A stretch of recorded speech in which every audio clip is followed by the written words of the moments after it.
I feel like I've actually been talking about this particular podcast now for several weeks, and I believe I have. We started the Personal Edge Fitness podcast to dispel the myths of health, fitness, and wellness. And a bunch of those myths really deal with not understanding things that we talk about commonly and we think we know. Sort of like I did one recently on cross-training. I talked about also pre-exhaustion. We've heard those words, we've used them, we don't really know what they are. And today deals with another commonly used term in the fitness world, but most people don't quite understand what they are. And so I actually brought a specialist in with me today. We're talking with Dr. William Terry of the Connexus Clinic to decipher the difference between creatine and creatinine levels today on the Personal Edge Fitness Podcast.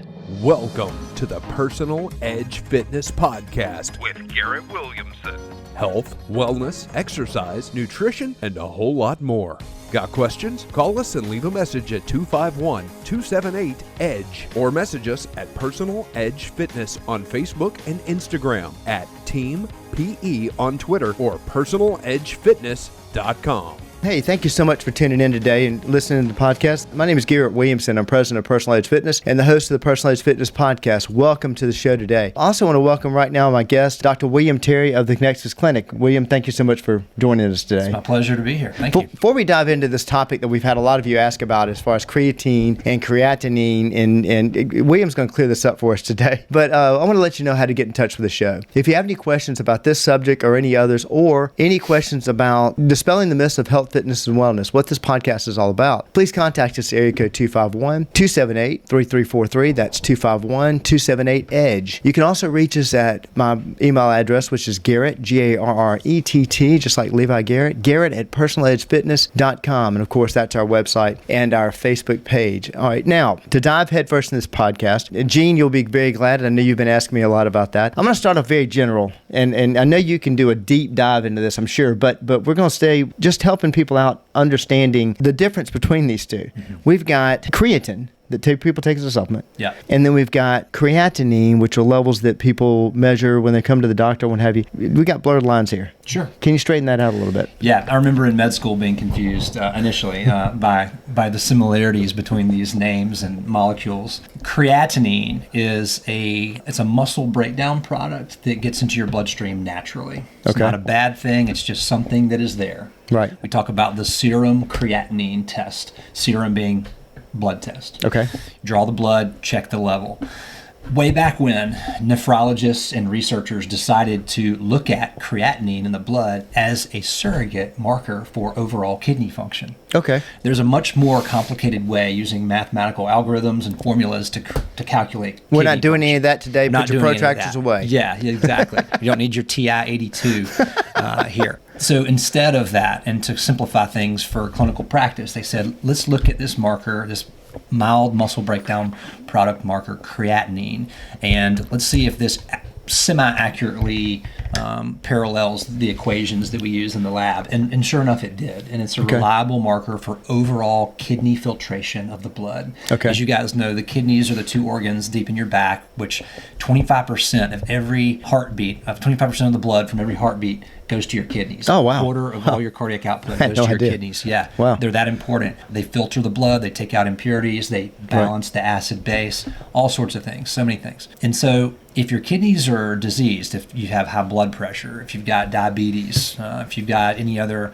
illness that might kind of clog up or slow down your kidneys, your blood levels of creatinine will rise. Okay. All right. This is like golf here. The higher your score, the worse. Okay. Okay. Great. All right. So a normal range for people in general is between 0.6 to about 1.2, 1.3. Right. Not that you really need to know that, but one thing you should know is that if you're a larger individual with more muscle mass, your creatinine level will be higher, and that's okay. You'll be up in that 1.2, 1.3 range. Right. If you're 80 years old and less muscle mass and not as active, and maybe you're about 110 pounds, your creatinine value should be around that 0.6, 0.7. Okay.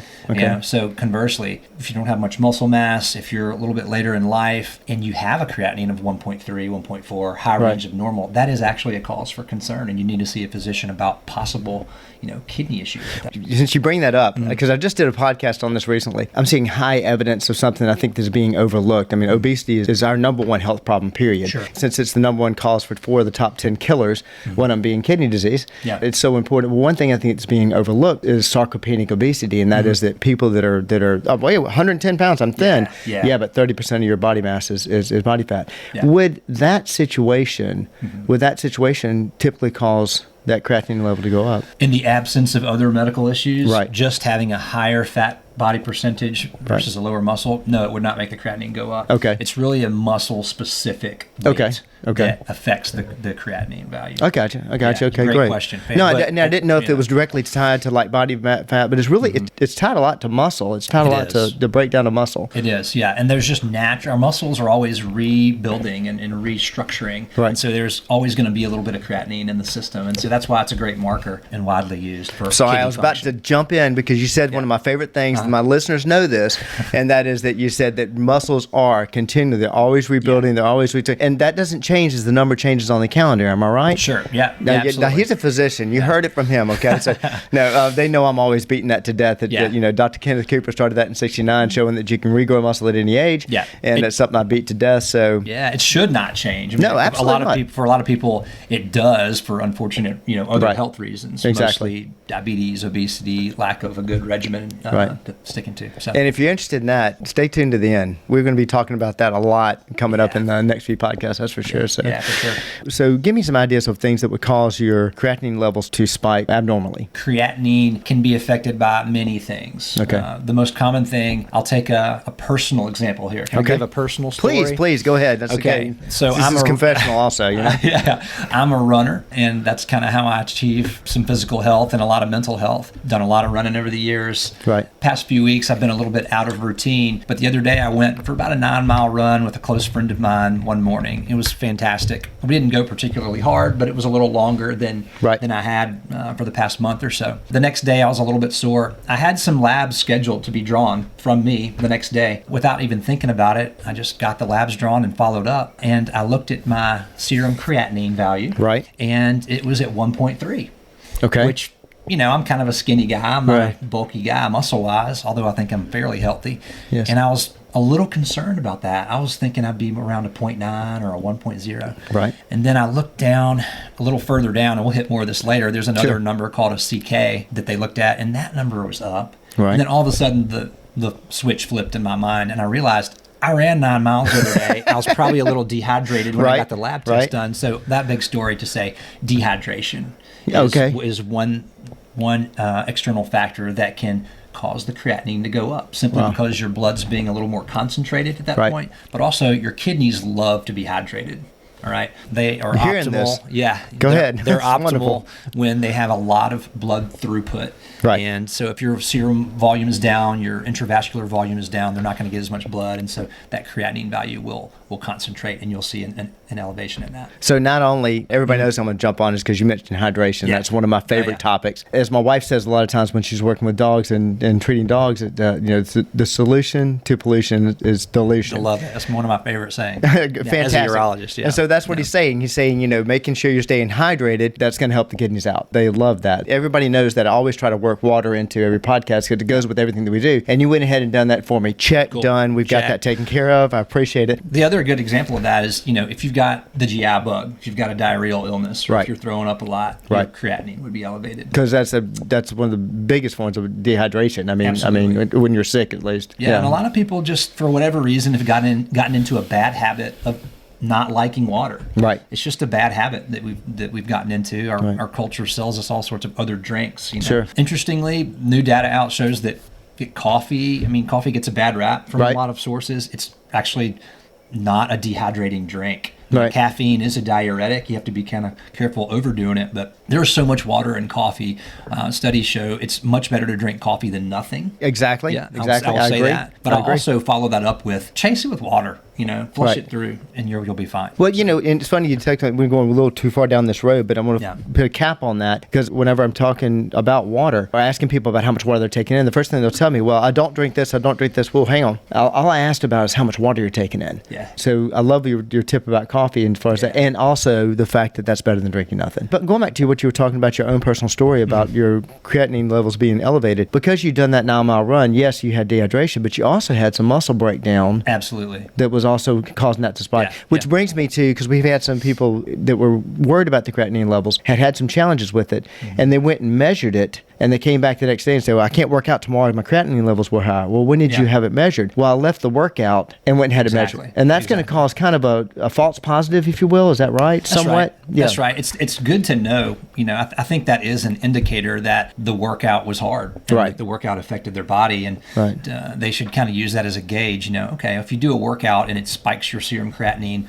or your serum creatinine kinase, which we'll get to, I think that tells you that you may have been sort of at the limit for you that preceding day. And to maintain that healthily and really flush and really hydrate through that workout regimen. Right. And that, if you stick with it, if you try that same workout and get labs checked again 2 months later, you'll probably have better numbers. Yeah. You can improve that. Right, exactly. As you get stronger, as the body gets better, more efficient, what have you. We need to move on to the CK levels. Yeah. But I'll remind you, if you have any questions about this, please feel free to reach out to the show at 251-278-3343. And also, you can contact me via our website, personalizedfitness.com. We're also going to share on our Facebook page, we have Dr. Terry's contact information, and we're going to share it also at the end of the show. So if you have any questions to go farther than that, let's jump to, as you say, CK. Now, when you say CK, I'm thinking of creatine as a supplement that's been on the market now for 20 years or so, if not more. Long time. Yep. And so take off. Yeah, absolutely. So despite the incredible similarity in the naming of these two compounds, there is an incredible difference between them. Okay.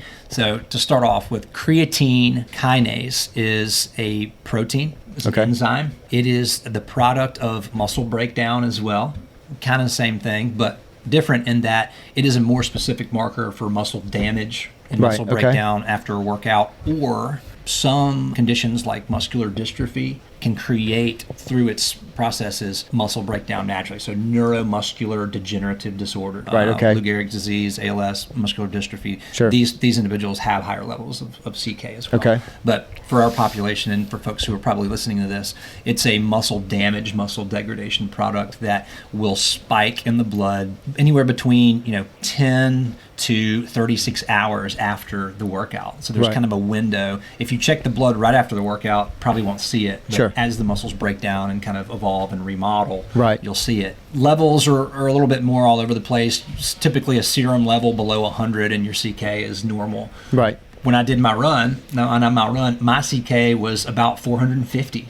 Wow. And so that correlated with the creatinine at that point. And that's what flipped the switch in my mind, and I realized what was going on. Sure. That's the quick and dirty on CK. Okay. Right? So it's a muscle breakdown product, and you need to be aware of it. Right. You can check it if you're worried. Let's say you have a hard workout. Right. And you're super sore, and then you see some pink tinge to your urine. Sure. Or some red tinge to your urine. Right. That's actually not blood in your urine. That is creatinine kinase, and those are muscle breakdown myosin and other proteins that have been broken down and have been filtered through your kidneys and are now being excreted into your urine. So it's not blood, it's actually your broken down and shredded muscle coming out through your kidneys. And the first thought that anybody would have would be, red tinge. I mean, of course, that's a good thing. That would be a warning sign for anybody. But you always need to, if your urine's red for any reason, tell your doctor. Right, for sure. Period, exactly. So. Yeah, and I've had pretty good friends who've been in ultra marathons and races who have actually had to drop out of the race because mid-race, at the 110-mile mark or whatever, they see their urine start to turn, and when that happens, there's really no way back except for ceasing your workout and really hammering fluids. Wow. Maybe even getting medical care if it doesn't get better. Wow, that takes it to a different level. This is maybe in your territory. I know it's in the territory of what Connexus Clinic works on. As far as supplementation with creatine. So the flip side of that coin, creatine, that's the short term for a creatine monophosphate, or the supplement is creatine monohydrate. That's the most popular version of the supplement. Right. Basically, creatine is a supplement that allows a robust formation of an energy source for your muscles. Right. Creatine monophosphate, it's a ready explosive energy source that just dwells in your muscles, and it is ready for you to jump your highest, run your fastest. Sure, okay. Right, lift your heaviest. Right. Know. It has been proven in multiple studies to help sprinters and weightlifters and people who participate in sports like football and soccer and basketball, quick motion sports. Exactly. It really has not been proven to help with endurance athletes. Oh, wow. Okay. So if you're looking for, anything over an 800-meter race, I'd say it's probably not going to give you the edge you're hoping for. This is something we've talked about before. I've talked a lot about anaerobic capacity and aerobic capacity. Aerobic meaning with oxygen, anaerobic without oxygen. That sprint, recover, sprint, recover, sprint, recover, which is weightlifting, which is sprinting, which is running stairs, whatever. Yeah, if you're a high-intensity interval training kind of person or any of those sports, if you're kind of looking for an anaerobic edge, that energy supply is really going to be enhanced with supplementation of creatine monohydrate. How does that work? And I may be drawing a conclusion that doesn't actually exist, and we don't have to go too deep down this road, but you said energy in the muscle cells and what have you. So adenosine triphosphate, ATP. Is that where, what's the relationship between creatine and ATP? Is that what you're talking about? Absolutely, yeah. So we all know what the mitochondria is. Right. It's the powerhouse of the cell. Right, going back to 6th grade science. Exactly. The more we know and the more our wonderful scientists are working on longevity research and also sports performance research, the more we keep coming back to the mitochondria. Okay. We should do a podcast strictly on mitochondria. Oh, no, that's fantastic. Absolutely. So where they come from, it's just amazing. Anyway, so the mitochondria houses a very complex set of chemical reactions. Right.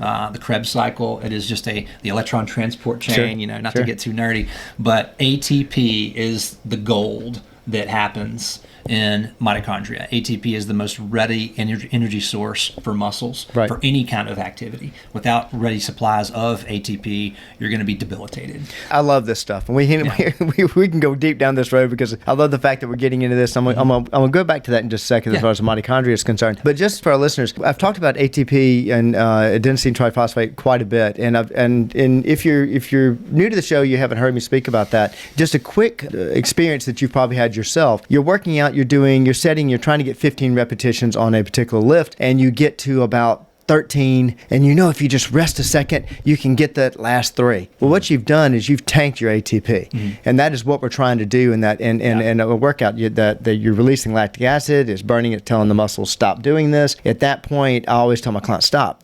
Stop. That's what we're trying to do. We're trying to deplete it. We want to give it about 30 seconds or so. You can correct me on that, to replenish and then hit it again. But that's what you're experiencing. So you've actually experienced an ATP drop, what have you, when you do that. That's right. The creatine phosphorylation is not quite as great as the ATP. Right. There's something magical about connecting a phosphorus group or a phosphate group to the molecules of ADP or creatine, and that's a storage of energy. And when you cleave the phos molecule, then the energy is released. That's what your muscle is using. Right. So ATP is the best. The creatine version of that is sort of second or third best, but it's still great to have around. Right. And the higher the levels of creatine in your mitochondria and in your cells, the better you can be during that 30-second break of reforming, rephosphorylating, and recovering. And they don't have ATP on the shelf. Exactly. So that's not what we haven't figured out that yet. But it's the same kind of reaction. It's just, you can actually cleave a phosphomoiety off of an ADP as well. You can do that twice to the ATP molecule. Okay. I think, correct me, I might have to double check. I think you can just do it once to the creatine version of the molecule. So as far as rule of thumb, in general, creatine supplementation is something that you would? I would recommend it. Okay. As a urologist, I'm not a deep expert in this area. I understand. But I'm an MD. I went through all the biochem and all this stuff. I'm an athlete, and I'm a nerd, and I've been researching a lot on it. So my opinion, looking at the data, there's multiple peer-reviewed studies here with 5 and 8 years of data on people using creatine monohydrate. There have been no heart problems reported with any regularity. There's been no diabetes problems, no kidney function problems, no liver function problems, all these kind of worries that were out there back when I was in high school around 1999, 2000. People were using it and then they kind of stopped using it because there was uncertainty. But, if you go to any nutritionist or sports nutritionist especially, they'll say, this stuff is safe. you can expect to gain a little weight on it. Right. And that weight is water weight. Right. Okay. It helps your cells hydrate better as well. Right. Which is actually really great. Period. We for want a lot that. of reasons. Yeah. We want that. Yeah. So. It's not fat. It's not even muscle weight. It's really just fluid weight. There's a common saying about this, and it's true. Sort of like the solution to pollution is dilution, and that is thinner people have more water in their cells, hydrated cells as far as that goes. Yeah. But I tell you, you said something like I said, I want to get back to the mitochondria, but not really deep into that. Why am I speaking to Dr. Terry besides being quite a friends for a long time, but and a urologist, but why he's interested in this and why, like he says, he's a nerd about this. It's the Connexus Clinic. Tell us a little bit about that. Yeah, so we're here at the Connexus Clinic, and I'm still a full-time urologist. And I love that. I always will be. Doing medicine and clinic and surgery and urology is, my passion, and I love that. But I had an opportunity with a partner, business partner of mine, to start the Connexus Clinic, and our primary focus is to help people develop a deep, durable health that helps enable them to achieve their goals. Sure. Helps enable them to create the form, the fitness, and the function that they want to carry through their lives. Yeah. We want to have people in their 60s, 70s, and 80s doing things that they never thought they could do. Absolutely. We want people in their 30s and 40s and 50s to be building muscle and building functions that they can maintain through those later years. Absolutely. We love the idea of not just lifespan, but something we call health span. That's a term out there. We didn't coin the term, but we love using it because it just makes sense. We want to provide true health maintenance, health care, as opposed to just disease care. Right, exactly. So all these little buzz terms and buzz phrases, but we want to provide services and insight and protocols to help people just be the best they can be, basically. The little that I've talked to you and read about the Connexus Clinic, it's all about longevity. Yeah. It's all about quality and longevity. A lot of that, yeah. You said health span is your term. We use one, and ours is level of wellness. Because at the end of the day, when I was reading your material, what I loved about the approach, it wasn't just the physical approach. Right. I mean, you went for the mental approach, you went for the whole 9 yards. Yeah. And it takes that. If you've been in a consultation at Personalized Fitness, you know that we do a deep dive into, okay, it's got to work for your head. Right. I don't care what, I can write up the best physical program possibly, but it's got to work for your head. If you absolutely abhor this particular exercise, then it's not going to be effective for you. Right. Yeah, and I liked your approach about that. You were talking about, in your information, talked about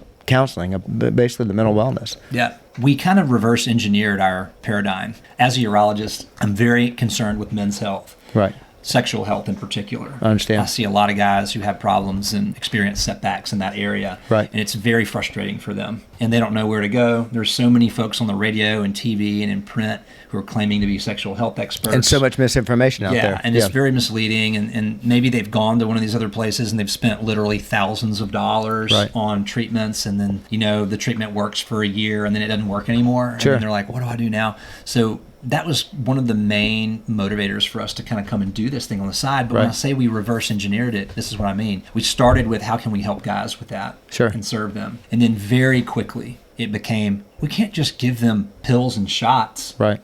That does not get to the root of the problem. Absolutely not. To be philosophically and intellectually and emotionally honest and socially conscious, we expanded our paradigm. Right. And we created this protocol that's all-encompassing. I mean, we talk to our folks about nutrition and exercise, sleep quality, stress management, hormonal management, relationship status. We bring all these things into the picture to help provide a 360-degree approach to sexual health. Right. It's been so much fun because the more we learn about all these other extra things, the more our minds have been blown by how much progress can be made naturally, Dr. Terry and I were talking about this. We realized how much we have in common with Personalized Fitness and our approach and what the Connexus Clinic is doing, which is why coming up, we're actually going to be doing some podcast doing a deeper dive into what you guys are doing here, a much different way of approaching medicine and approaching total health. But before we do that, in case anybody has any questions, especially as we went over the creatine, I know I've got a couple people that will be contacting you about that. Tell them how to get in touch with you. Yeah, absolutely. So my best way to get with me is my email. I'm often in a hospital and my phone doesn't work very well. So William@theconnexusclinic.com is my email address. William@theconnexusclinic. Great. You can leave me a message over here at the clinic. It's 251-300-8724. And those are the best two ways. We have an Instagram presence. We have a Facebook presence. Great. Those are great for general information, but you can't really get me through those. And you may be watching this podcast on their Facebook page, but if you look in the comments, we have all the contact information for Dr. Terry. But worst comes to worst, feel free to contact us also. Thank you very much for being on the show. And say farewell farewell but not goodbye, because I'm looking forward to us sitting down and talking again. I'll be talking your head off as much as you'll let me. Look, we could have done an hour and a half on creatine and also creatine. So if you're interested in more information on this, please feel free to contact us, area code 251-278-3343. You can also contact me at Garrett, Garrett, at personaledgefitness.com, which of course is our website and our Facebook page. Thank you so much for tuning in today. Listen, information like this, dispelling these myths, dispelling these rumors, clearing the air for you as far as that goes, is just one more way we help you reach your level of wellness. Thank you for joining us. Thanks for listening to the Personal Edge Fitness Podcast with Garrett Williamson. Subscribe now and be a part of the show by calling 251-278-EDGE or message us on Facebook and Instagram at Personal Edge Fitness or at Team PE on Twitter, and visit us at personaledgefitness.com.